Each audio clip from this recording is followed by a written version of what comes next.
Welcome to the Great Birth Rebellion podcast. I'm your host, Dr. Melanie Jackson. I'm a clinical and research midwife with my PhD, and each episode I cast a critical eye over current maternity care practice by grappling with research and historical knowledge to help you get the best out of your pregnancy, birth, and postpartum journey. Hello and welcome to today's episode of the Great Birth Rebellion podcast. I'm your host, Dr. Melanie Jackson, and today's episode is a different kind of episode than what you're used to. It's not focused on one topic, it's focused on many topics. Hello, Rebels. If you'll just give me 40 seconds of your time, I would like to personally thank the sponsor of this podcast because that means that you get to listen for free.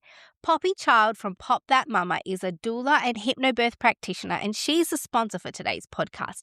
Poppy has an online course, hypnobirthing course. It's called the Birth Box, and it's already helped thousands of women 5-star reviews across the board. And you know me, I am very picky about what I will endorse, but I get behind the work that Poppy is doing in the Birth Box. It's practical strategies to help you get ready for labor and birth, but also the challenges of parenting. And with my code, if you type Melanie in at the cart, you'll get 25% off. So if you're preparing for birth, go check it out. You will be so glad you did. The link is in the show notes. Type Melanie at the cart and get 25% off. Thank you, Poppy, for sponsoring this podcast so that everybody else gets to listen completely free. Let's get started on today's episode. And the motivation for this particular episode was let me give you the backstory. Every Friday on my social media account on Instagram, which is at Melanie the Midwife, I do a segment called Spicy Friday. And on that segment, anybody is welcome to ask a question, and I answer as many of them as I possibly can on every Friday. I usually just write them on a tile, and I can only put, 3 or 4 sentences on a particular topic. But today, I want to do live Spicy Friday, which means answering questions from my Instagram and Facebook followers that they want to know. Now, the thing about Spicy Friday, it's not kind of curated and scripted and very carefully worded like the Great Birth Rebellion podcast episodes are. And so I may or may not, I can't promise anything. This is really going to be absolutely off the cuff, just digging into whatever's in my brain, answering your questions. So there's no resource folders today, but all the links that I'm going to talk about, if I talk about any links in this episode, they will be in the show notes below this podcast episode. Now, a few other things I want to share with you. Today is Monday that we release. And yesterday, Sunday, Saturday, and the Friday before, this last weekend, I've just hosted the Convergence of Rebellious Midwives Conference. If you've never heard of that, this convergence is something of my own creation, and it's been going for 3 years. We're up to year 4 because today we just started selling tickets for the Convergence 2027. Now, this is the midwifery event of the year here in Australia. People come from all over the world to come to the Convergence of Rebellious Midwives. But I'm here to tell you, as part of this particular episode, because 2026 just ended yesterday, it's epic, but it's gone. But if you want to join us for 2027, it'll be happening August 13th to August 15th. It's a 3-day conference, Friday, Saturday, Sunday. We're having it in Darling Harbour in Sydney, Australia, at the International Convention Centre, which is where we had it last year. The venue is epic. You can see all of Sydney. It's a beautiful holiday location if you want to make a thing of it with your other colleagues. Now, the Convergence of Rebellious Midwives is called Rebellious Midwives Conference, mostly because it reminds me all the time to be pitching and aiming to serve midwives, maternity care providers. But it is open to anyone who wants to attend. If you want to come to this event, you are absolutely welcome. And in the past, we've had physiotherapists, fans, just birth nerds, acupuncturists, nurses, lactation consultants, doulas, midwives, of course, obstetricians, GPs, policy writers come to this conference. It's not just for midwives. But no, if you are booking a ticket to the Convergence of Rebellious Midwives, it's pitched at Midwives, and it is the highest quality conference I've ever been to.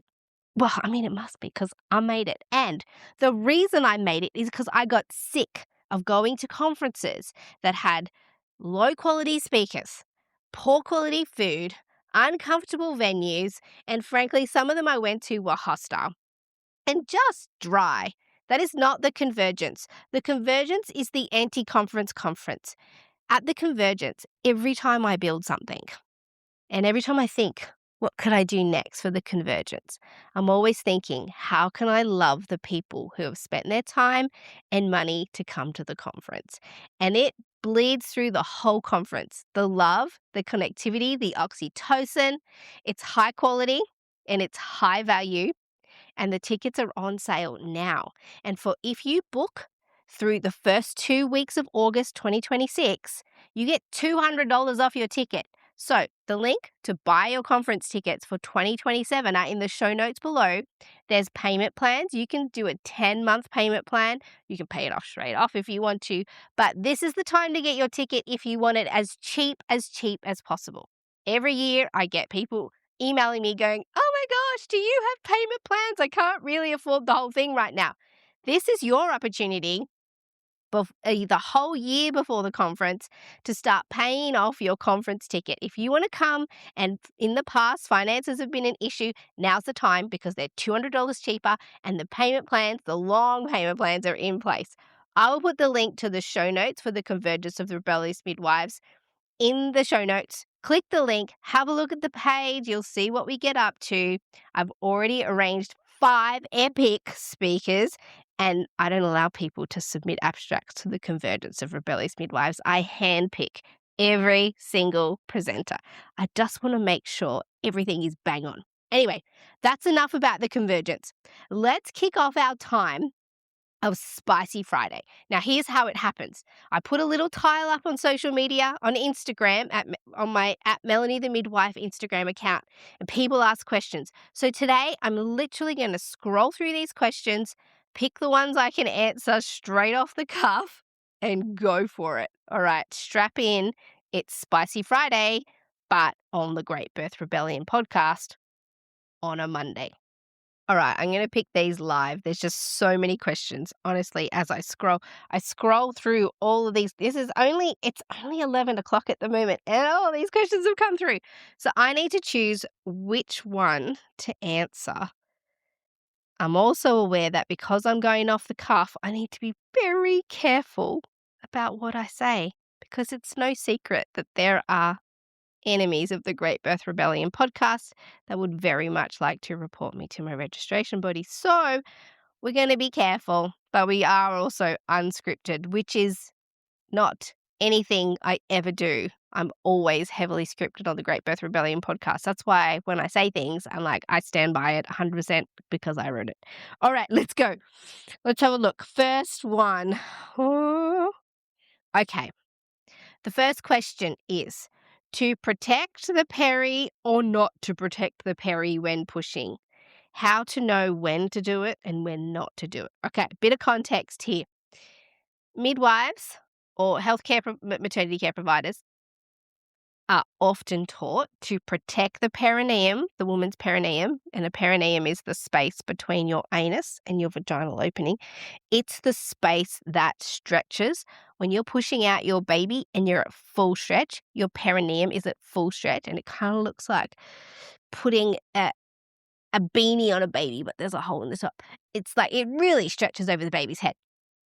Now, midwives and maternity care providers are often taught to protect the peri by either pinching the perineum together towards itself over the emerging head of the baby, or just putting their hands on it or hands on the baby to slow down the birth of the baby's head. What are my thoughts on protecting the peri? I have so many thoughts on this. This needed way more than one single tile on social media, so I'm glad I'm doing this live. Firstly, the research shows that whether you put hands on a baby or hands off a baby or hands on the perineum or off the perineum, it doesn't make any difference to the woman's chance of tearing. This is why people want to protect the peris. They think it will reduce the chance that the woman will tear during birth. The thing that really irks me about this, though, is that protecting the peri really can only be done effectively in the technique that they show you when women are lying on their back with their legs up. Now, the irony is this position is going to increase the risk of you tearing versus, for example, a hands and knees position where the pressure of the baby is less on your perineum. This could also be done in a side-lying position, I guess, but it's quite awkward for the practitioner to do that. But I feel like the protecting the peri thing is just kind of this obsessive thought that we somehow can do something to prevent a tear with our hands, or like by putting hands on something. It's not true. The research has discredited that, and it's a real shame. There's things that some hospitals institute that require midwives to put their hands on the baby and on the perineum. It's not evidence-based, and I don't do it. I'm hands off unless there's a clinical need to put hands on. If you want to prevent tears, we've got a whole podcast episode on how to prevent tearing, how to prevent the perineum from tearing during childbirth. I'll link that in the show notes below. But putting your hands on is not one of them. The only single time that I've ever put my hands on intentionally, and it was in a lot of consultation with the woman, is I had a client a long time ago. It's probably 9 years ago now because I was heavily pregnant. I remember it quite well. She'd had a previous 3rd-degree tear that hadn't healed well, and she wanted to have a home birth. And so we went on this big journey of what we could do for her to help prevent a repeat tear, given that the previous one hadn't healed perfectly. So for her baby, one of our strategies was a slow, gradual birth of the baby's head. So she was going to do her very best with her breath and not to push with the contraction. And my job was to put my hand over the top of the baby's head. It wasn't on the perineum. To put my hand over the top of the baby's head as counter pressure, so that if she got into a situation where she felt like she needed to push harder than she wanted, there was a little bit of resistance there that would have made the birth of the head more gradual, because we wanted to prevent any sudden movements of the baby's head through her perineum. We did that, and she was in a side-lying position, and we worked together, and there was an agreement made prior to the birth to do this kind of thing.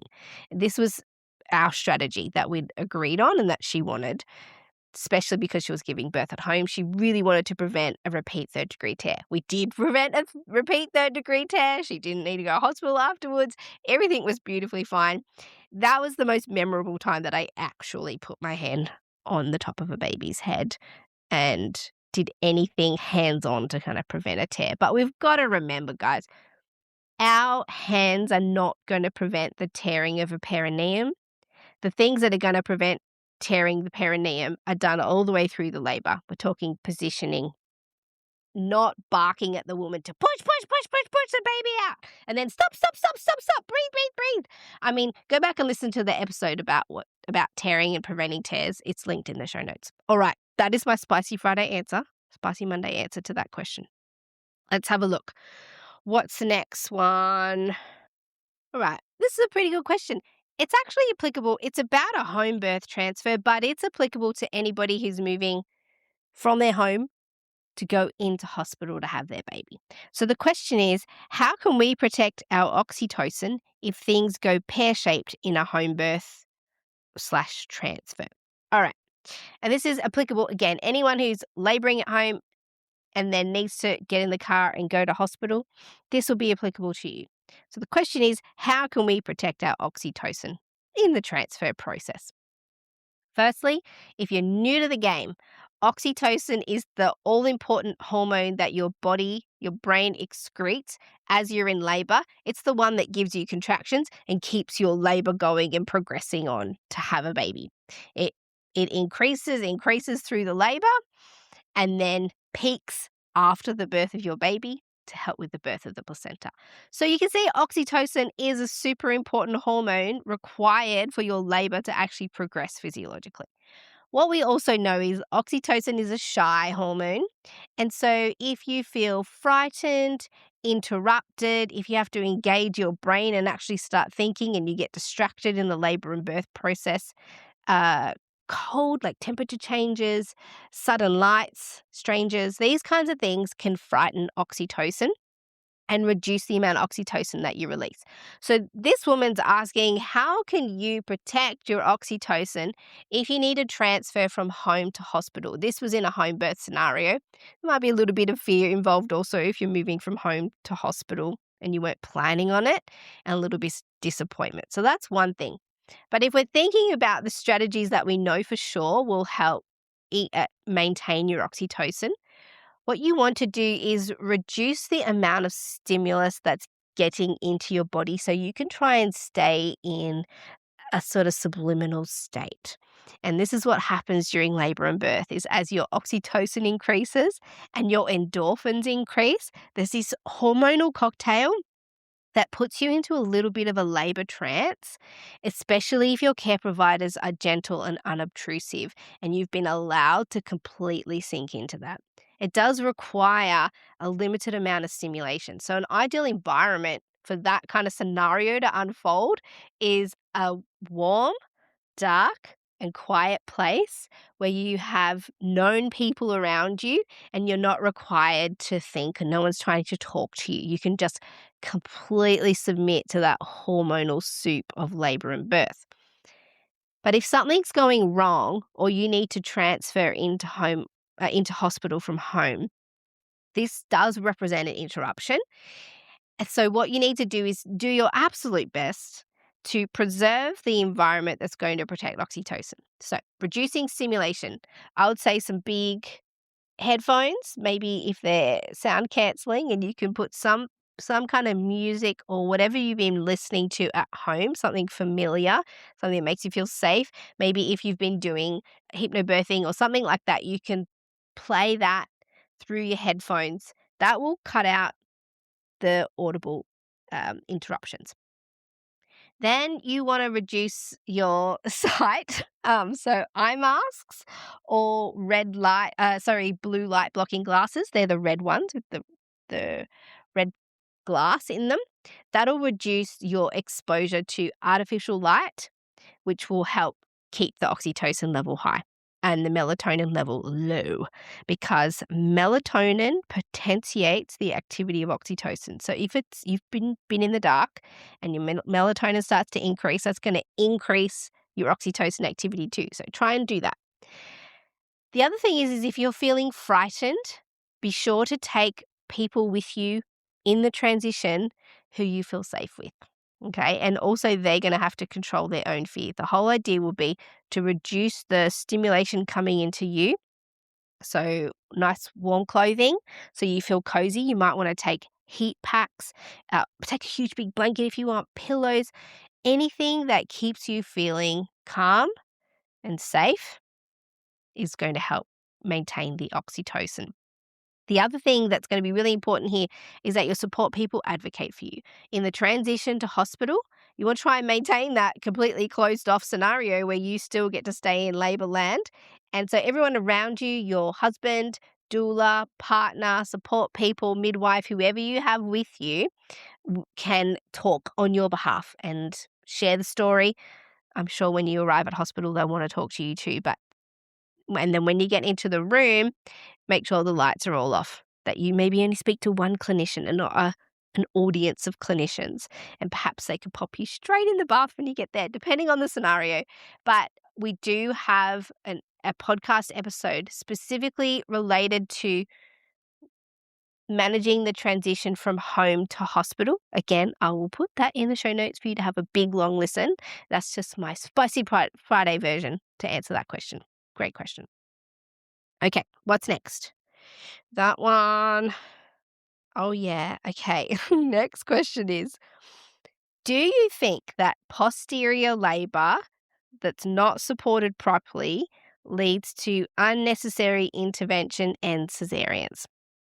I do have some spicy thoughts on this.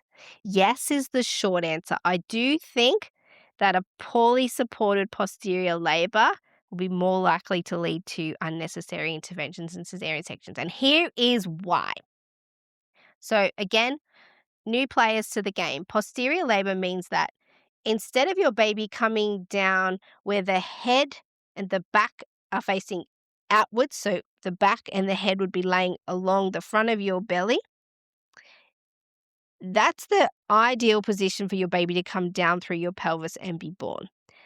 But some babies, I think it's around 20%, I haven't checked the stats recently, but about 20%, don't quote me on that, of babies will actually be posterior during labor, which means that they're rotated to the back and their back is on your back. So if you imagine that they're actually looking out towards your pubic hair.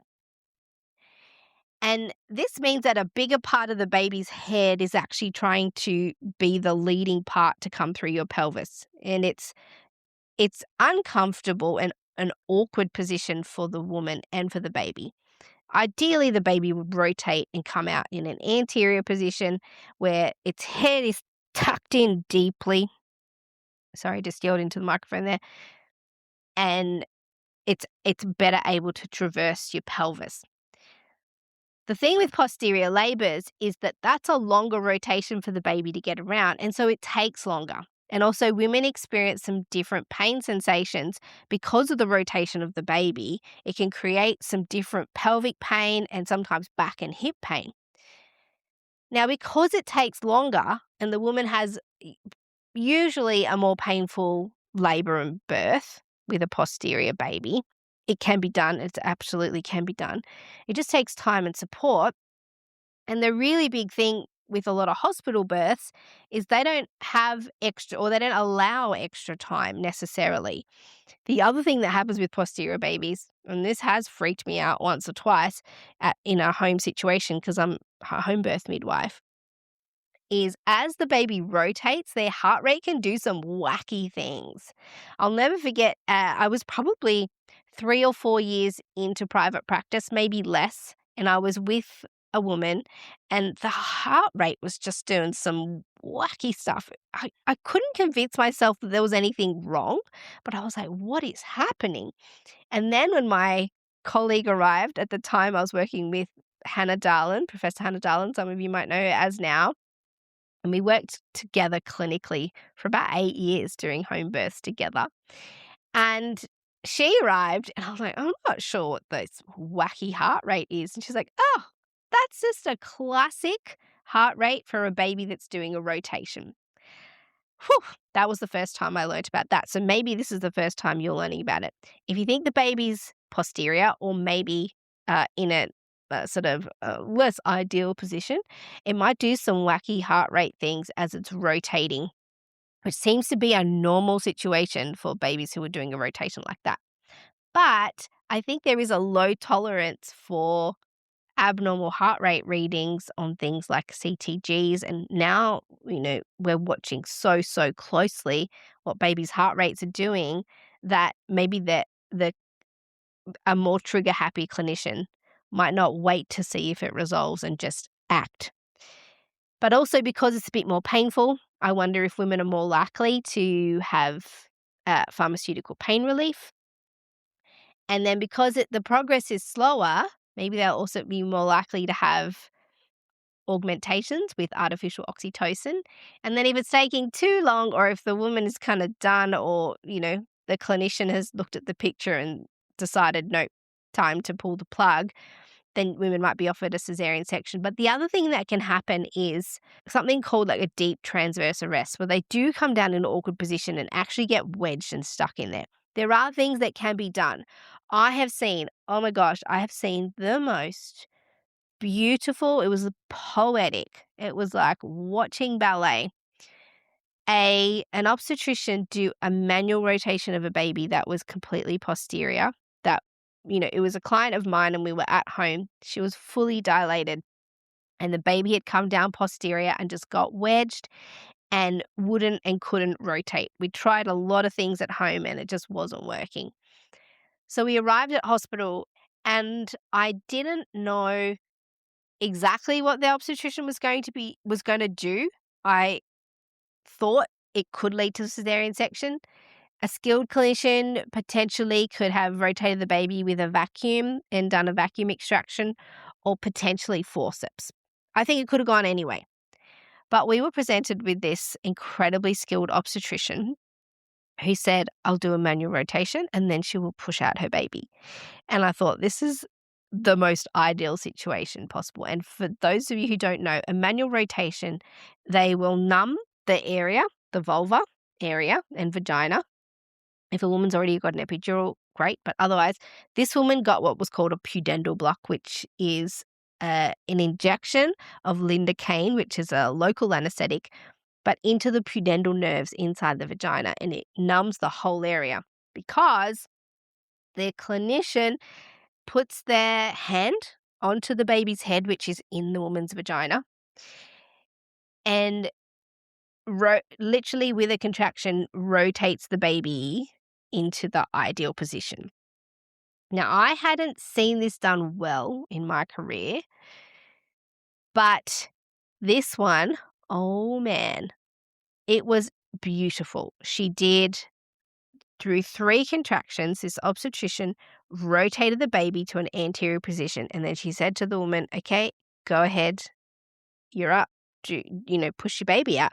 And the woman did. In like 10 minutes, the baby came out after hours at home trying to rotate this posterior baby. And I remember as we were having conversations about the options, and she said, well, I'll do a manual rotation and the baby will come out. And I asked, okay, well, I mean, that's great, but what if the baby doesn't come out? And she said, well, no, it will come out. And I said, well, yeah, but what if it doesn't? And she's like, no, it will rotate and it will come out. She was so certain. And it did. I mean, that was beautiful obstetric practice. I've gone off track now, but that's what happens when you give me the mic and a long form platform. But yes, to answer the question in short, yes, I do think posterior labors end up with unnecessary interventions and cesareans, partly because they take longer and time is not really, like extra time is not really always appreciated in labor and birth. Sometimes the baby's heart rate can go a bit wacky, but sometimes it can actually cause an obstruction, which does require some kind of intervention. Again, that's not a full answer, but it's an answer. All right. Oh, this isn't a question, but I really like it, and I'm going to read it out anyway. This woman says, just thanks. You remind me that midwives make a difference despite the challenges of the medicalized system. Great. Amazing. You're welcome. Thank you for that. By the way, I love compliments and I love a good G up. So if you ever want to give me a pat on the back, I'll allow it. Just message me, email me, whatever. It keeps me going. All right. What's next? All right. Oh, this question is, how often is breech missed? I'm asking as I recently had a physiological surprise breech birth. All right, that's a good question. How often are breech babies in a breech position? So that means that the bum's down and head's up. Usually babies are born head down. How often is this missed? It's more often than you think. I reckon every midwife has a story of a missed breech birth. I don't know if there's ever actually a bit of statistical check on how many are missed, but 3% of babies will be breech at full term. I've personally been at 2 surprise breech births at home, and the one that I remember most vividly was my client, and she was having her 5th baby. I'd seen her the day before, and everything was fine and normal. No dramas. Felt the baby, felt as it always has, felt as all the other babies felt. We knew each other so well because she had 5 babies with me.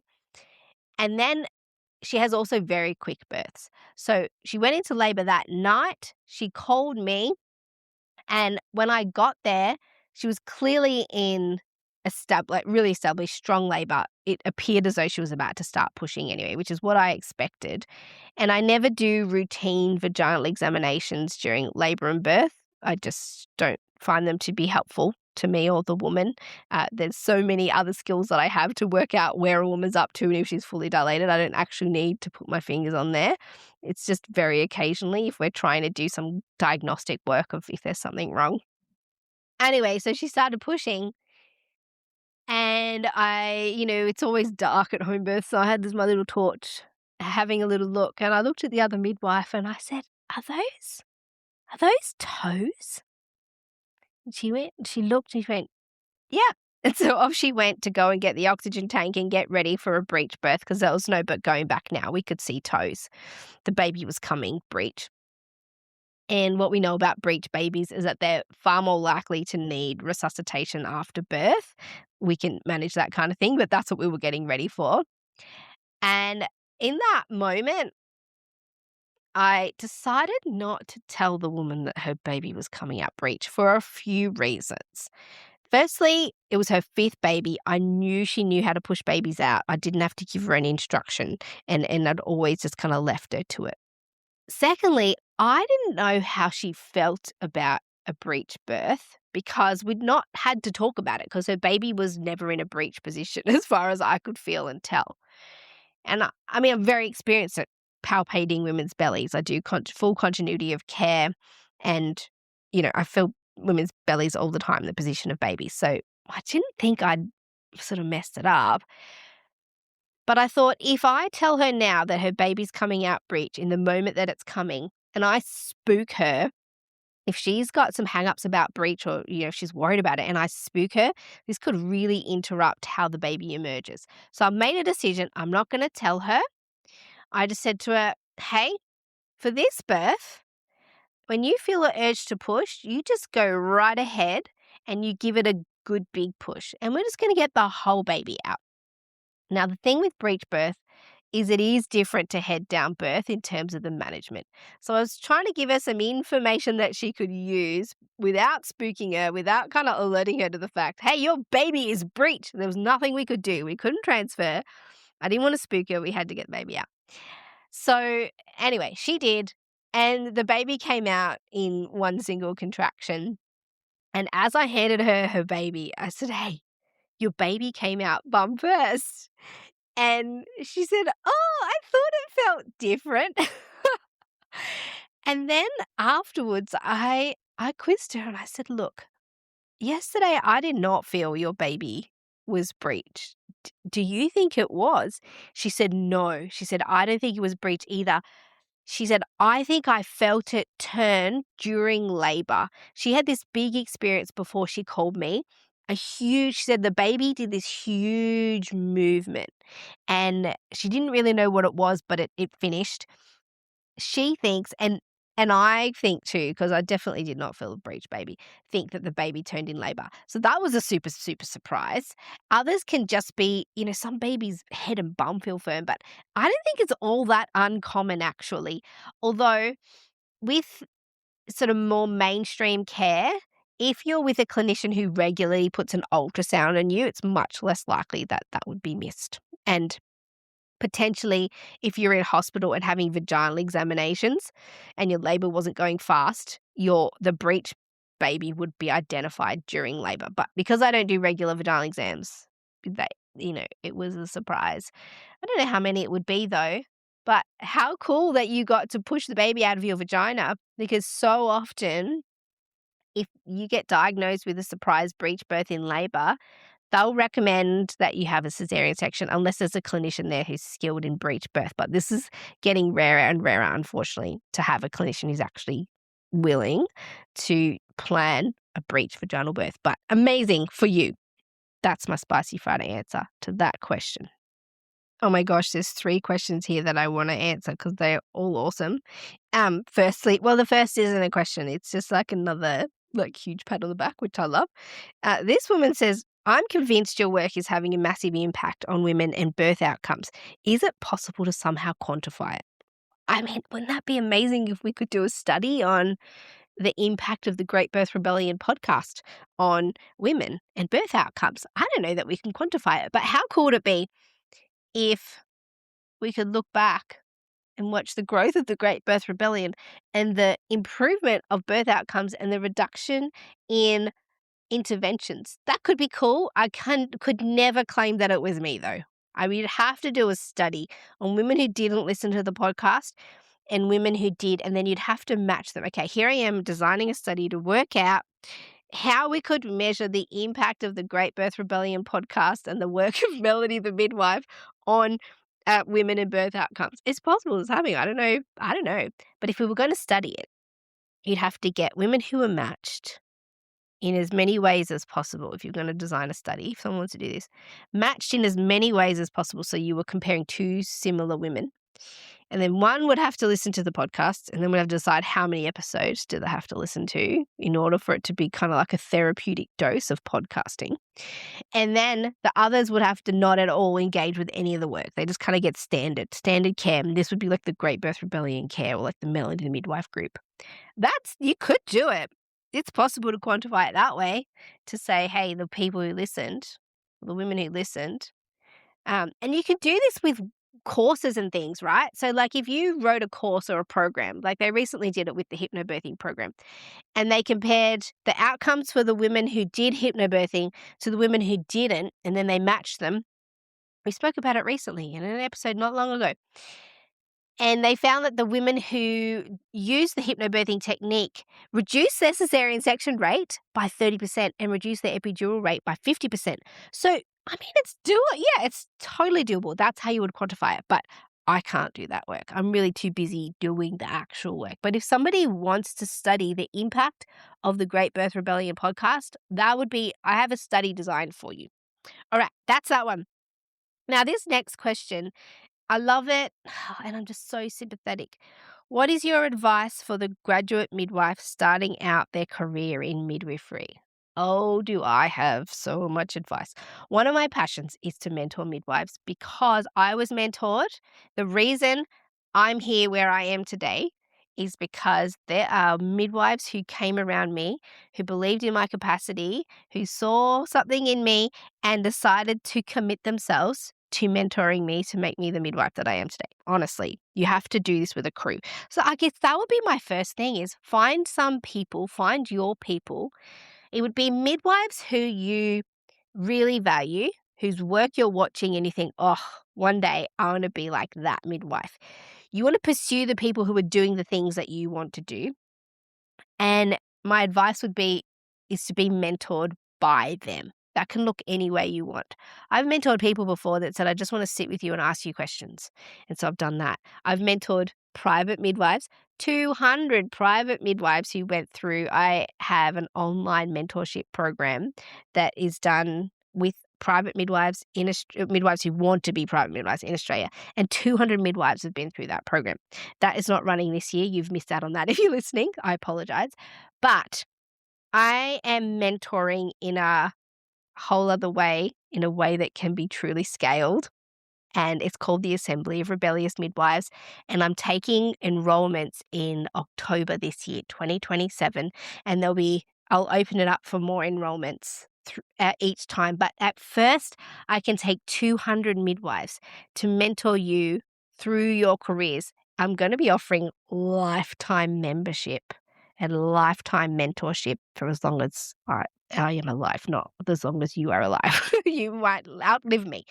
But my advice would be mentorship. Seek out somebody who's doing the things that you want to be doing in your career and get people around you. So you got to find like a work buddy, you're on the same page. This can really go nicely for programs like midwifery group practice programs where you're regularly working with other like-minded midwives. That one's all about sustaining your career, is that you need mentorship and you need a crew.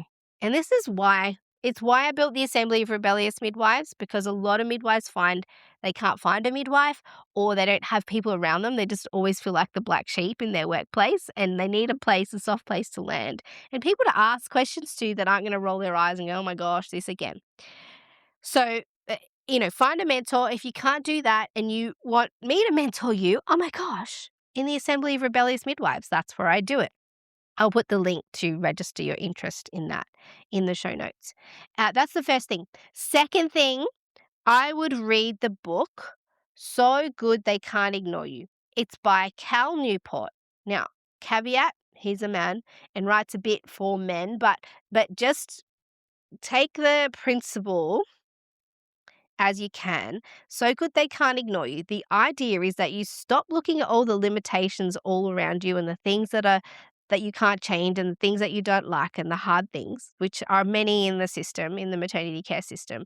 It's quite a challenging place to work because there's a lot of, I guess, hostility toward midwifery practice.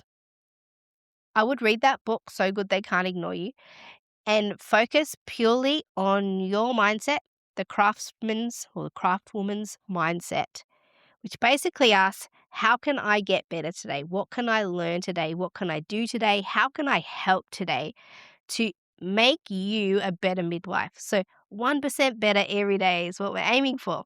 And then you're going to have this exponential improvement in your maternity care. The more interest you have in improving your own self as a midwife, the better and better you'll get. Now, in this book, he supposes that the better that you get, that means the more autonomy that you will get in your role. People will trust you more. They know you're capable. You won't be so heavily supervised and watched. And it gives you some autonomy to be the midwife that you want to be if you've become a skilled and trustworthy clinician. But you can't assume that right from the bat. You have to start somewhere. So, for example, if you've gone ahead and taken initiative to learn suturing, for example, as a midwife, and you can suture perineums, and then everybody comes to know that when you're in the room, we don't have to wait for a doctor to arrive or do the assessment, that you are fully skilled to be able to do that. You can suture the women who are under your care. They may never need to see a doctor. If they come in and everything's well and they push their baby out and you can see they've got a tear, a second-degree tear, you might choose, to offer them the opportunity that you could suture that and you could do it. That, focus on making gradual and everyday improvements, because when you graduate, you're not truly, I know they say we're not truly ready. There's a lot of skills and extra things to learn and consolidate. So just commit to that. So good they can't ignore you. And you know what happens when you become so, so good? The minute you see a job or a position or an opportunity that you want, mate, you are first in line because you've committed yourself to being so good that when you apply for that position, or if you want to take up an opportunity, or you want to petition for something in your hospital, you can't be ignored because people have been already watching at how amazing you are. So these are my two recommendations. Is mentorship, so good they can't ignore you. And I'm offering this, I was not intending on advertising the Assembly of Rebellious Midwives, but this is kind of perfect. This is exactly why the Assembly of Rebellious Midwives exists and why I want to mentor midwives is I think I want to be able to multiply midwives who understand physiological birth, who are highly skilled, who are great at collaborative relationships, all those things, who understand research, who can do evidence-based care, and who give women respectful care. I want to multiply them. And so that's why I opened the Assembly of Rebellious Midwives. So you could join that. The wait list is in the show notes. It opens in October. Or you go ahead, read the book, So Good They Can't Ignore You, and find yourself a mentor. And go gentle with yourself. Just remember, you can't change the whole system. You're one person. Don't expect yourself to be able to make epic and huge changes in your workplace. You might make some small incremental ones, and all when we work together, we make small incremental changes. But you can absolutely work on making yourself the best midwife you could possibly be. So just dive into that. Honestly, block the rest out. That's my answer to that question. All right, this question now. What are your thoughts on the 5,000 hours for private practice? All right, bit of context. Here in Australia, if you want to be a private midwife, you have to be a midwife. You have to do postgraduate qualification in pharmacology and diagnostics. You have to have 5,000 hours of clinical experience already before you can qualify for the insurance product that we need to take out in order to be private midwives. The only reason that 5,000 hours existed is because that is what our endorsement for the insurance hinges on. So in order to be an endorsed midwife, you have to have 5,000 hours in the pharmacology training, and then you can access the insurance product. However, our registration body is looking to take away those 5,000 hours, and this is what the question is. What's your view on the removal of the 5,000 hours? Straight up, I am in support of removing the 5,000 hour requirement, and here is why. Hear me out. No other profession, not a single other profession, is not allowed to work to their full scope without further training. Every other profession can work to the scope to which they were trained without doing additional hours. And the full scope of a midwife is that they can work in a home birth, community-based birth, hospitals, theatres, anywhere. That is within the scope of a midwife. Why do we have to get 5,000 more clinical hours just to unlock our capacity to work privately in a home setting? This is what it's attached to. Also, I am the product of zero. I did not have 5,000 hours when I started because I started way back before that rule even existed. That rule came in like 2010. When I qualified, you just needed to be registered, have a kit, know how to open a website so people could find you, and start providing midwifery care. Because I'm a qualified midwife, of course I can provide midwifery care. Obviously, I also had a mentor. That's something that I pursued because I knew that our hospital-based training and our university training does not get midwives ready for home births. It really doesn't. It's not enough. You need a different level of confidence and a different level of skill to be able to attend women at home. But guess where you don't get that skill? You don't get it by doing more hours in a hospital because we don't learn physiological birth skills in a hospital. We learn physiological birth skills by working with women who are having physiological births, and that's so unlikely in a hospital. So, and I'm sorry, I'm being super spicy about that, but the physiological birth rates are pitiful. They're minimal. We don't have many of those anymore. So midwives don't actually have the opportunity to properly watch and learn physiological birth. The only way you can learn how to be a private home birth midwife is if you become a private home birth midwife and have midwives around you who can support you in that practice.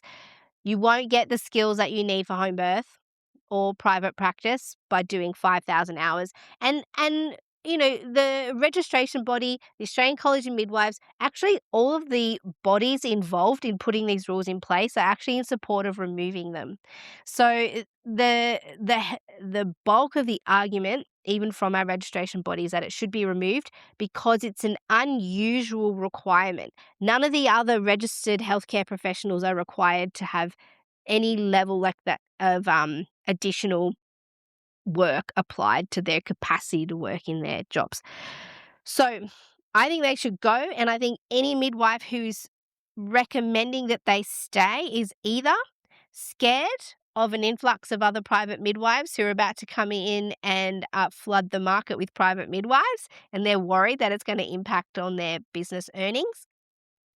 And also maybe there's ones that have done the 5,000 hours and are a little bit bitter that other people don't have to, which I think is also a bit rubbish. But I am the product of no 5,000 hours, and so I'm in support of it being removed. I think midwives should be trusted to be able to work to our scope. Also, I'd say to midwives who want to go into private practice that you need to make sure that you're fully skilled and your scope is as such that you can be working in private practice, especially in a home setting. And the way to do that is to have a mentor and to have midwives around you who are going to keep an eye on your activities and help you expand your scope so that you are ready to be fully confident in private practice. Okay, there's way more that I would like to say about that, but that's what I'm going to say right now. Okay. Oh, this is a good one. All right. Why do midwives push on your uterus after birth with no warning or cause? Can I say no? Ouch. I know. Okay, can I just say, I don't do this. I do not. It's called fundal massage. I don't fundal massage any woman unless it's involved in the treatment of a postpartum hemorrhage or if she's sort of like reporting some unusual sensations and pain. We might do a little check, but hear me out. Here's what happens, and you haven't had your baby yet. After you have your baby, one of the more common practices after your placenta is born is that a midwife may, mm, more likely than not, come and rub your fundus or check your fundus. Now, the fundus is the top of your uterus, and once you have your baby, your uterus is empty of baby and placenta, but it's still pretty big. You'd feel it around the site of your belly button. That's around where the top of it will be. And it's become part of midwifery practice that once the placenta's born, the midwife pushes on your fundus and kind of pushes it down to see if there's any blood clots still in there that to be expelled. Because if there's blood clots still in there that don't come out, sometimes that can cause your uterus not to fully clamp down and stop bleeding. The other thing they do, sometimes it creates a contraction, which will stop bleeding if you are actually bleeding. But it sounds like this question was just, the woman's like, why did they do that? Everything was fine. But for some midwives, it's routine part of the placental birth process. So like, it's not finished until we rub the fundus, but it's really painful. And I've found it to be unnecessary. So I don't have it as part of my usual practice. However, the majority of my clients have physiological placental births. So their placentas are born without me pulling them out. Usually if you're in hospital, they do active management where they give you the oxytocin injection and then they put traction on the cord to bring it out. And often midwives will rub the top of the fundus as a result. And even to midwives might not realize this, but it's actually not necessary. Like, you don't have to do it. But if you are going to do it, at least you have to warn the woman not even just warning, ask permission to put your hands on their body and do a procedure that's actually quite painful pretty soon after the birth. So it's kind of routine practice. It's around making sure your uterus is fully contracted so that they can predict whether or not you're going to have a bleed, or they might do it in response to a bleed. This is a time when I would do it. If the woman's bleeding or, there's even just like a trickle and it's not quite stopping, there could be blood clots stuck in there that need to be expelled, in which case you can kind of push them out from the top of the fundus. Or if she's actually bleeding, rubbing the fundus will create a contraction to help prevent further blood loss. So it can be done for a variety of reasons, but if there was nothing going wrong and everything was completely normal, they're usually doing it to make sure it's firm so that they can predict whether or not you may or may not have a bleed a little bit later. Make sure it's not filling with blood, but you would feel that too. That's painful to have blood clots and blood in your uterus. Yeah, sorry about that. But they should ask for permission, and you can say no. Yes, that would be fine. And they'll only just re-feel it again, but it shouldn't hurt. I mean, I do feel women's funduses just to feel if it's firm, but that doesn't hurt. It's the fundal massage that hurts. Okay, that's what I'm going to say about that. Okay. This is a good one. It's pretty loaded. The question is, does birth impact breastfeeding? The short answer is yes. We know babies born by caesarean section, for example, have more trouble breastfeeding for various reasons, especially if it's what we call like a cold caesarean, where you haven't had any contractions and then the baby's born. That can make it a lot harder for you to establish your milk supply and for the baby to latch. And then also we do say, my clients often ask, oh my gosh, breastfeeding, well, what's going to happen? And my usual response is, my response is this based on my experiences. My experience as a private midwife, 18 years. Very few of my clients have actual genuine trouble breastfeeding. Occasionally there's a fundamental issue with supply or, a anatomy issue. But very rarely does this ever happen. But your breastfeeding journey is a direct result of the birth process. So pregnancy, birth, postpartum are all along the same continuum. Your pregnancy impacts your birth impacts your breastfeeding and postpartum experience. And there's so many papers that I want to refer to for this. And I know that that's like a sentence that somebody would like write to Oprah and go, Mel said the birth impacts the breastfeeding journey. And of course, this is probably a whole podcast episode because there's a stack of papers that reflect this. But I want to give more. But yes, in short, yes. Uh, an uneventful physiological birth where everything just flows generally, in my experience, leads to an uneventful breastfeeding experience where everything just flows. That's all I'll say about that. Okay, that's another good question. What are your thoughts on whether a physiological third stage has to be a lotus birth? So no cutting and clamping the cord. Okay, I think this is a misconception.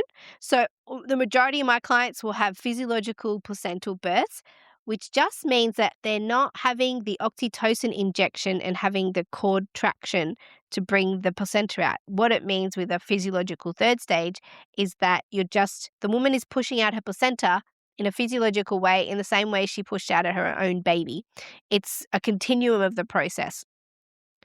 If you want to detach the baby, you can. We wait for the cord to be white. That means the baby's finished with the placenta. And then you can cut the cord and clamp the cord, and then you just give birth to the placenta in a physiological way.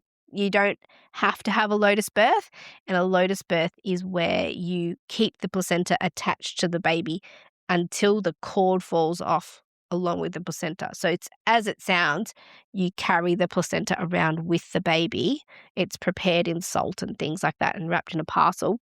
You carry it around with the baby until it falls off all on its own. It can happen anywhere from like 2 to 10 days. That's a lotus birth. But you can have a physiological placental birth after cutting the baby from the cord. You absolutely don't have to keep it attached to the baby. But you should keep, in a physiological placental birth, should keep the baby with the mother. And the placenta can stay attached to the baby, and then the woman pushes out the placenta and it's still attached to the baby, but then we just cut it off afterwards when the mum's ready to cut the cord. So no, it's not a prerequisite. You have a physiological placental birth whether the baby is attached to it or not. All right, we've got a time for a few more questions. And I like this one because it's going to reveal a few things. The question is, despite being a midwife for 3.5 years, I still can't determine flexion on an abdominal palp.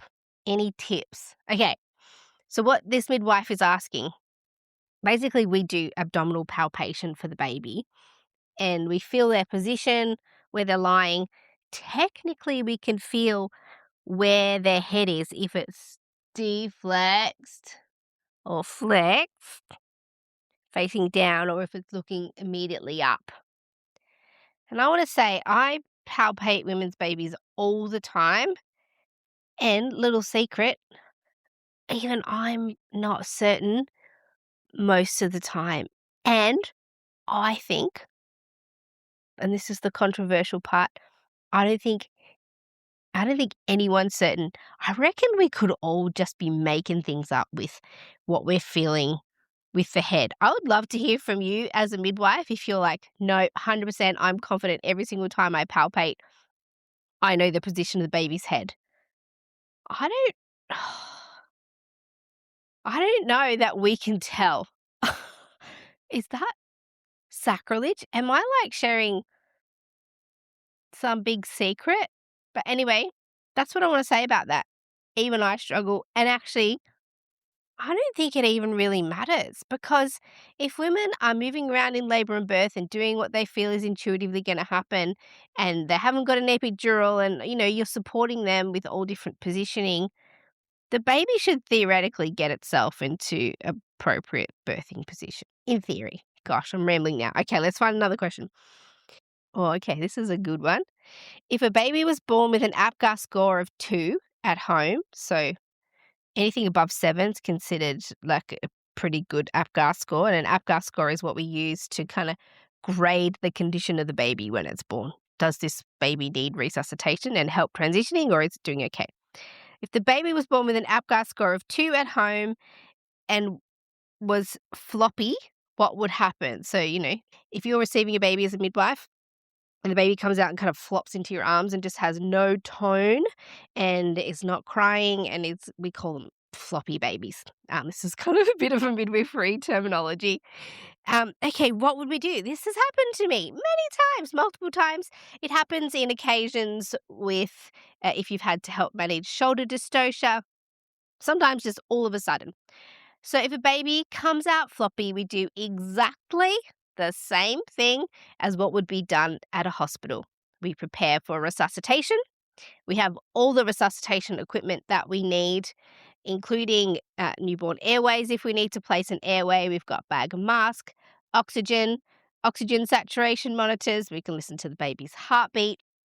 So we can do everything that would be done for an early resuscitation for a baby at home.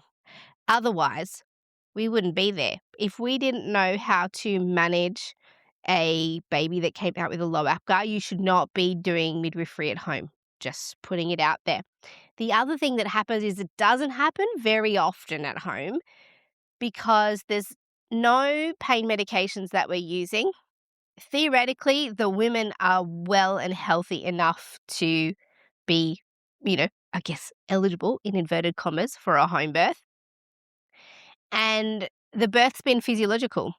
It's just potentially something that's happened at the end that's caused the baby to be like that, in which case babies are really resilient and they come good. So we know how to resuscitate, basically. We may need to do chest compressions. Obviously, if a baby's born with an APGAR of 2, we would be immediately calling an ambulance as well to transfer in. But babies are incredibly resilient. Not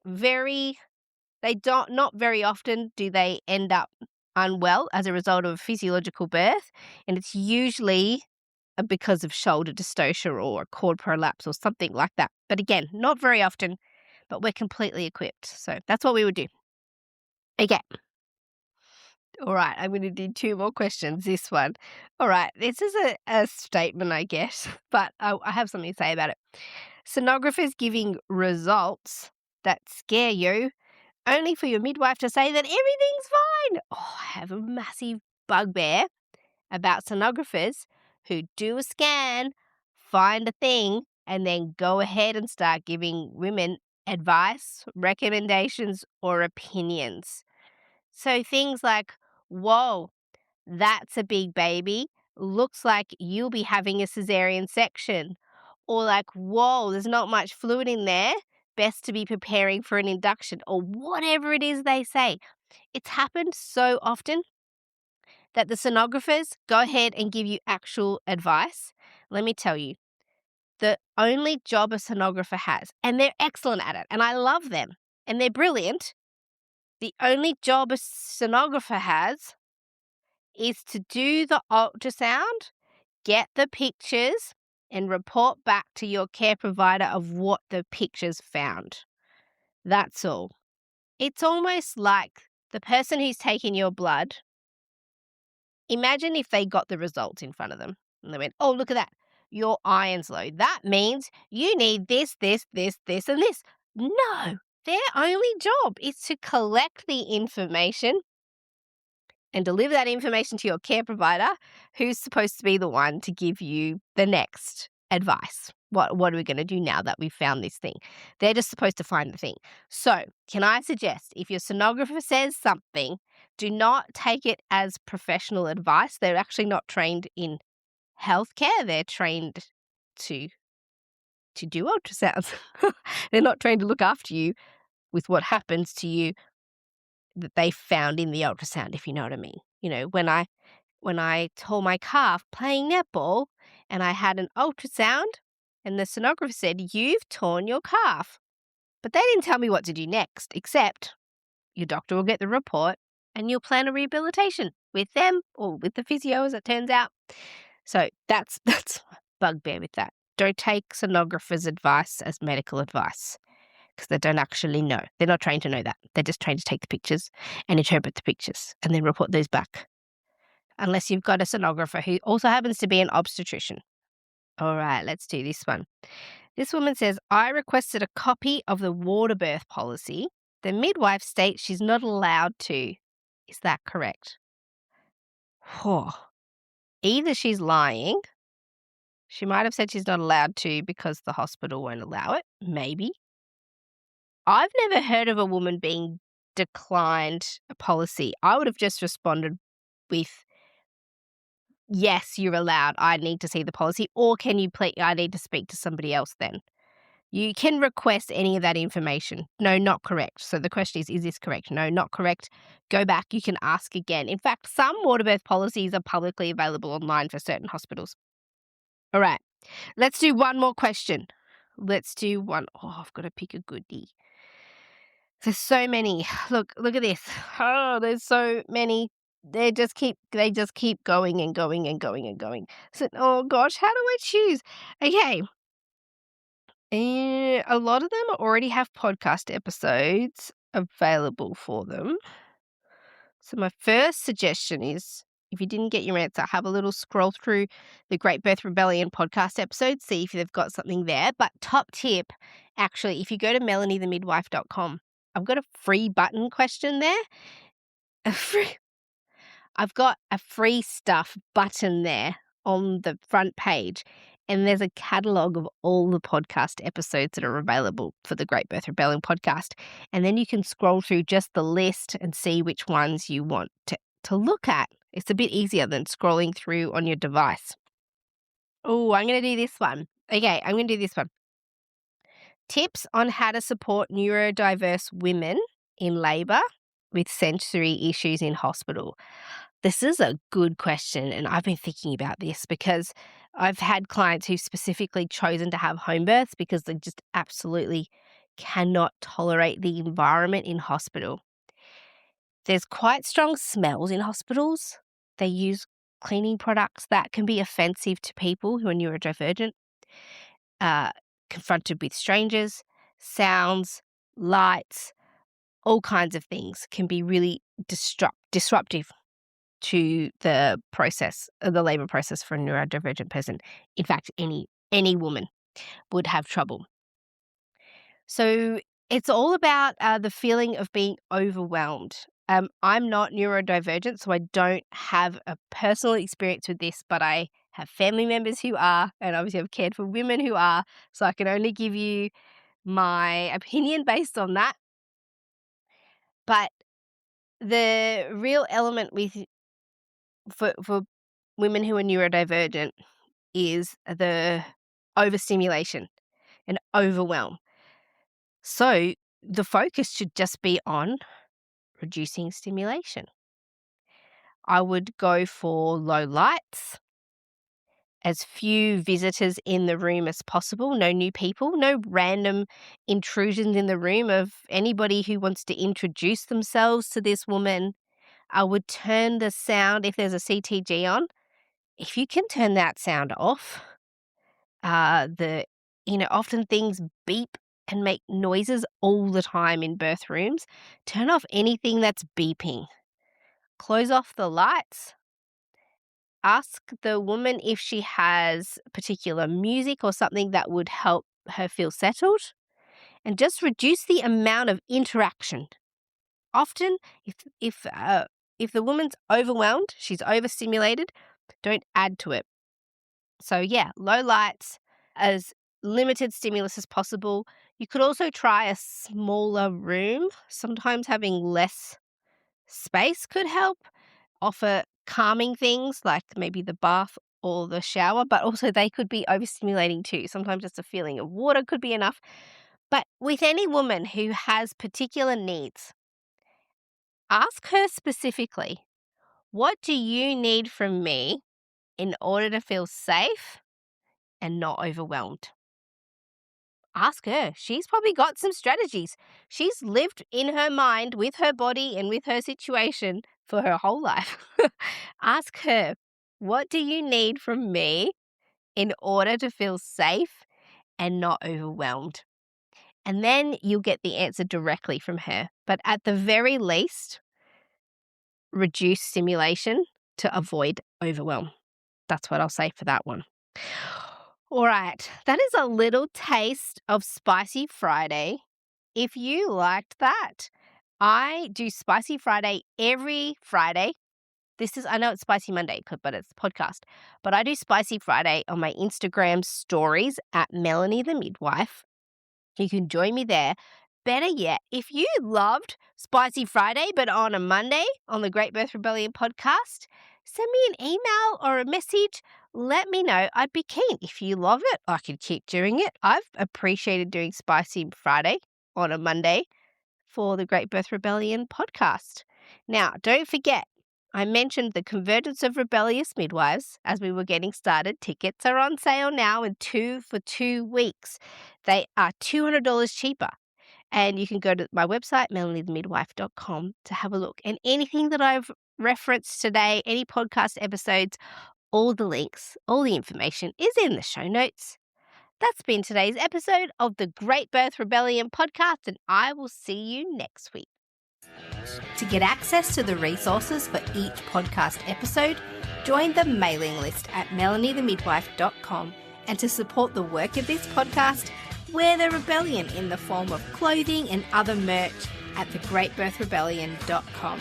Follow me, Mel, at Melanie the Midwife on socials, and the show at The Great Birth Rebellion. All the details are in the show notes.